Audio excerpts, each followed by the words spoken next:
Welcome to Pushing Limits, Facing Consequences, where every action has a price and every story reveals the shocking fallout of pushing too far.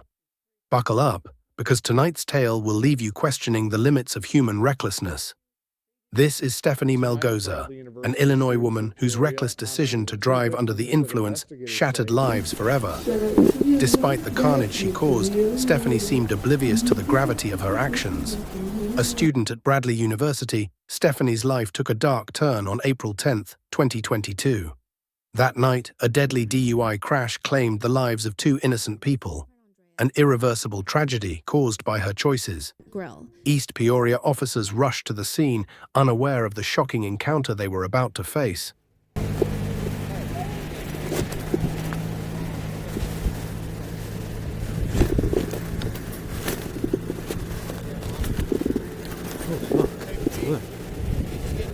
Come over here with me, man. Okay. I called as soon as this shit happened. I was just like, this doesn't happen to me. I understand. I go to Bradley. Like, why would this happen to me? Okay, so here's what I'm going to have you do. If you can maybe help Pyro doing CPR on that one right now. You tell me, I'm right here. Okay, just hang tight right here. Has anybody gotten all your information? No. No one has. Someone, your friend took my license. Do you have a driver's license? Your friend took my license. Okay, I'm just going to write it down here. Okay. Just let you know I got body cameras. Okay. What made this case even more surreal was that Stephanie herself had called the police, seemingly unaware of the catastrophic consequences of her actions. When officers arrived, they were met with the devastating aftermath of the crash. As they collected her personal details, suspicion quickly turned to confirmation. Stephanie was under the influence. Moments later, she was placed in the back of the police car, and her Miranda rights were read. What followed was a surreal exchange, where Stephanie, shockingly detached from reality, described the events leading up to the crash. Okay, just if you had asked me how fast were you going when you hit the person? I would say I was going at least 40. At least 40. You think maybe 40 to 45, but at least 40. Okay. All right. Do you think you were going too fast for this area at the time with the darkness? I honestly don't think I was going too fast because I try to be precautionary about where I'm at. Okay. But I just know that one person came out of nowhere. Did you have your headlights on? Yes, sir. Brights on or just regular headlights? Regular. Okay. Okay. So obviously you saw them. It was no time to react, no time to stop? No time. Okay. That's the word. Okay. All right. Where were you coming from tonight? I was coming from Tavern 41 on Sterling Avenue. Tavern 31 on 41. Tavern 41 on Sterling, yes, Peoria? Sir. Okay. And you left the Tavern 41 and drove straight here? Yes, sir. Okay.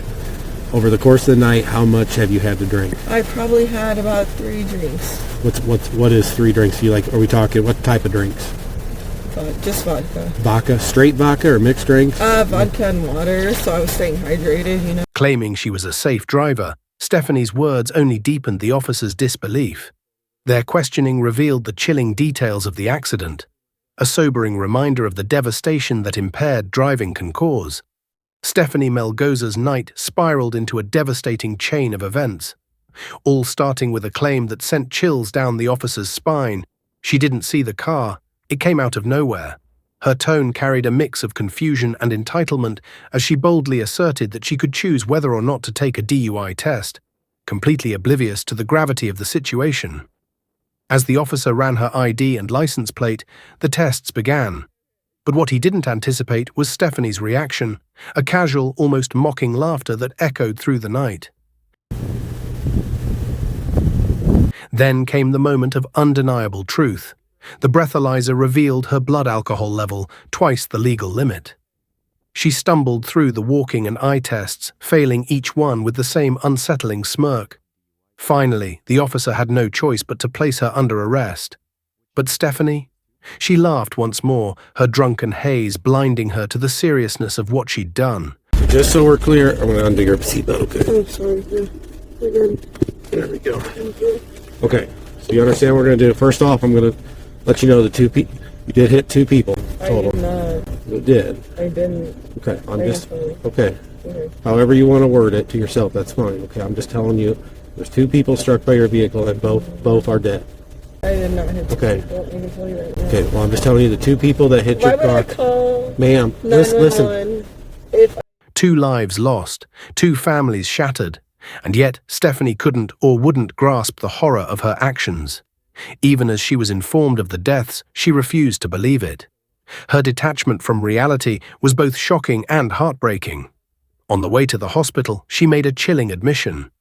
She knew what she had done, but remorse, there was none.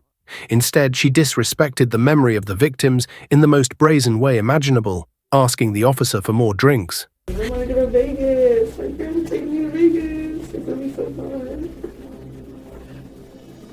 I'm going to spend at least $500. And I'm going to start off with 2 Long Islands.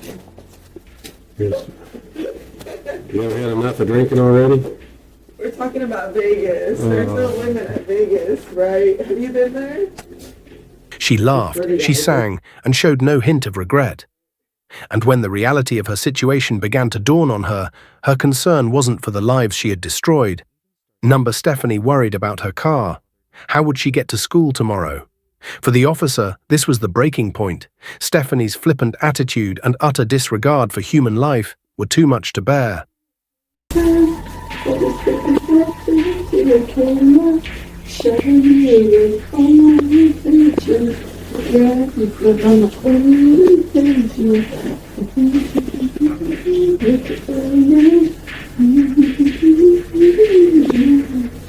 Make sure that you go in your mansion.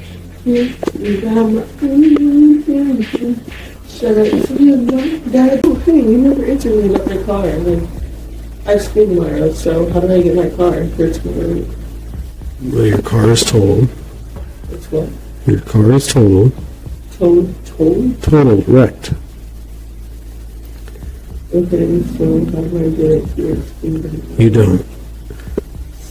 So, I don't go to school tomorrow, is what you're telling me? No, ma'am. You want me to be honest with you? You're going to jail. You don't have a bond. You killed 2 people tonight. I don't think you understand that. You do not have a bond. You are not getting out of jail.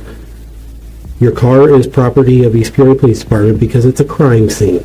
It killed 2 people tonight. You are clueless with that, clearly. I've already explained this to you.